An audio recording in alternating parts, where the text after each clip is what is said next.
और आज का वचन है प्रकाशित वाक्य उसका 21वां अध्याय और उसकी 5वीं आयत कहती है, देख मैं सब कुछ नया कर देता हूँ। तो ये कौन कह रहा है हमें? परमेश्वर कह रहा है कि देख मैं सब कुछ नया कर देता हूँ। तो जब हम परमेश्वर की नज़दीकी में आते हैं, जब हमको उसको जानने की जिज्ञासा होती है, तो परमेश्वर हमारे और नज़दीक आ जाता है। जैसे मैंने कई बार पहले भी बोला है कि बाइबल में लिखा है कि तुम मेरे निकट आओ तो मैं तुम्हारे निकट आऊँगा। तो ये परमेश्वर की कंडीशन है। आपके बिना इनवाइटेड किए परमेश्वर आपकी ज़िंदगी में नहीं आते हैं। परमेश्वर की नज़दीकी में आने के लिए आपको खुद से नज़दीक आना पड़ेगा और अपने आप को परमेश्वर को समर्पण करना पड़ेगा। तो जब परमेश्वर को हम अपने आप को समर्पण कर देते हैं तो वाकई वो हमारी ज़िंदगी में आता है और हमारी सोच को नया कर देता है, हमारी ज़िंदगी को नया कर देता है। हम वो नहीं रहते जो हम होते हैं और फिर हम पछताते भी हैं कि काश कि मैं पहले आ गया होता, काश मैं इस चीज़ों को पहले समझ जाता। लेकिन हर एक चीज़ का एक वक्त होता है। जब तक परमेश्वर का वक्त हमारी ज़िंदगी में नहीं आता तब तक हम कुछ नहीं कर सकते। लेकिन वाकई जब हम परमेश्वर की नज़दीकी में आते हैं तो ये मेरा खुद का एक्सपीरियंस है कि परमेश्वर हमारी ज़िंदगी में अद्भुत कार्य करता है जो कि हम सोच भी नहीं सकते। वो अपने आप लोगों को का हृदय हमारे लिए सॉफ्ट करता है, वो अपने आप लोगों को हमारे लिए चेंज करता है। उसको जो हमसे करवाना होता है वो नेचुरली हमारे पास आ जाता है, हमें कोई एफर्ट नहीं करना पड़ता तो इसलिए जब हमको ये आजमाना चाहिए हमको, जैसे बाइबल में लिखा है कि चख कर देखो यहोवा कितना भला है।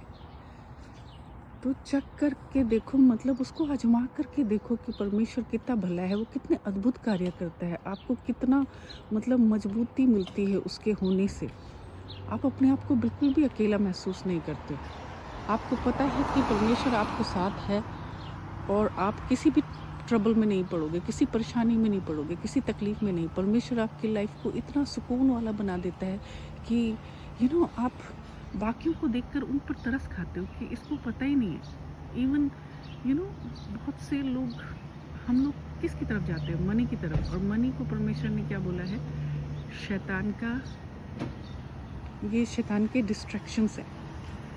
ये दुनिया का वो है, दुनिया का ईश्वर है जो शैतान है, जो मनी है वो दुनिया की ईश्वर है। लेकिन इसका परमेश्वर के अनंत काल का जो जीवन है, जो हमारी इटर्नल लाइफ है, उससे इसका कोई लेना देना नहीं है। ये वहाँ पर हमको नहीं बचा सकता है तो अगर हमको बचना है, अगर हमको नया जीवन पाना है तो हमको बड़े सीरियसली परमेश्वर की नज़दीकी में आना है।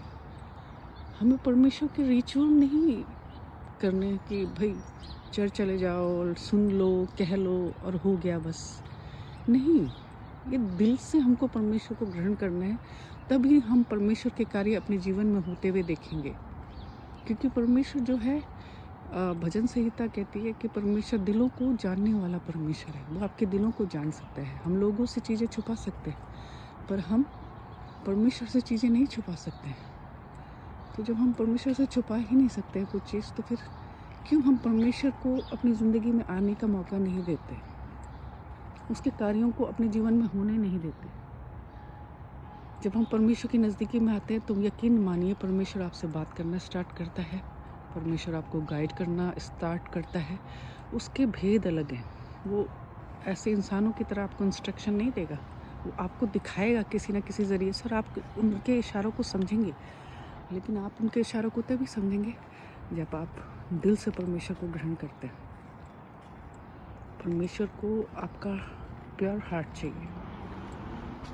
तो वो आपको देखना है कि अगर आपको अपनी ज़िंदगी में सच में ट्रांसफॉर्मेशन लाना है तो आपको परमेश्वर की नज़दीकी में आना होगा। और यकीन मानिए जब आप परमेश्वर की नज़दीकी में आते हैं ना, तो आपके अंदर एक अलग ही रोशनी होती है जो लोगों को अलग से दिखाई देती है। लोग भी जान जाते हैं कि आप परमेश्वर के लोग हो। एक लाइट, एक ग्रेस आपका परमेश्वर की तरफ से आप बिल्कुल नए हो जाते हैं कि कोई भी आपको दिखेगा तो आपकी जो वैल्यू है वो किसी भी सेलिब्रिटी से कम नहीं है। भले ही आप हिडन किनको रखता है परमेश्वर, जिनको वो प्यार करता है। हम उन चीज़ों को संभाल के रखते हैं, प्रोटेक्शन में रखते हैं, जिनको हम प्यार करते हैं। तो परमेश्वर ऐसे ही हमको हाइड करके रखता है सबसे। तो हमें परमेश्वर के इशारों को समझना है और हमको परमेश्वर की नज़दीकी में आना है, ताकि हम उस दिव्य जो एक स्पिरिचुअल वाइब है उसको महसूस कर सकें। जैसे जैसे हम परमेश्वर की नज़दीकी में आते हैं, हम लोगों को जानना स्टार्ट कर देते हैं। अब जब हम लोगों को जानना स्टार्ट कर देंगे तो जाहिर सी बात है कि हम बिल्कुल भी धोखा नहीं खाएंगे। हमको पता है कि कहाँ हमको कदम रखना है, किन से हमको मिलना है, किन से हमको नहीं मिलना है, कौन हमें सर्व करता है, कौन हमको सर्व नहीं करता, किसका हमारी ज़िंदगी में काम है, किसका हमारी ज़िंदगी में काम नहीं है। तो जिसका भी हमारी ज़िंदगी में काम नहीं है, हम उनको अपनी ज़िंदगी में लाते ही नहीं हैं। और हम किसी भी बात का बुरा नहीं मानते। हम सेंसिटिव नहीं रहते, जैसे हम पहले सेंसिटिव रहते हैं, लोगों की बात का बुरा मानते हैं। लेकिन जब हम परमेश्वर की नज़दीकी में आते हैं तो हमको पता रहता है कि हमारे साइड कौन है। तो कोई हमको बुरा भला भी कहे तो हमको उसका कोई फ़र्क नहीं पड़ता। तो अगर हमको अपनी ज़िंदगी में ट्रांसफॉर्मेशन चाहिए, अगर हम शांति को ढूंढ रहे हैं, हमारे पास सब कुछ है लेकिन सुकून नहीं है ना, तो यकीन मानिए दुनिया की दौलत भी आपके लिए कोई मायने नहीं रखती है। तो इसलिए परमेश्वर का जो धन है, परमेश्वर की जो हार्मनी है, वो हम पैसों से नहीं खरीद सकते हैं। वो तो हमें परमेश्वर की नज़दीक ही जा कर के मिलेगी। और जब हम परमेश्वर की नज़दीकी में रहते हैं तो हमें मौत का डर नहीं लगता, क्योंकि हमें पता है कि हम तो जब दुनिया में भी थे तो भी परमेश्वर के थे और अब भी हम परमेश्वर के पास ही जा रहे हैं। बल्कि खुशी होती है कि अगर ऐसा वक्त भी आएगा तो परमेश्वर, मैंने बीज बोए हैं इस चीज़ के लिए, राइट। तो आज का ज्ञान यही। तो आज मुझे इतना ही कहना था। हालेलुया, आमीन।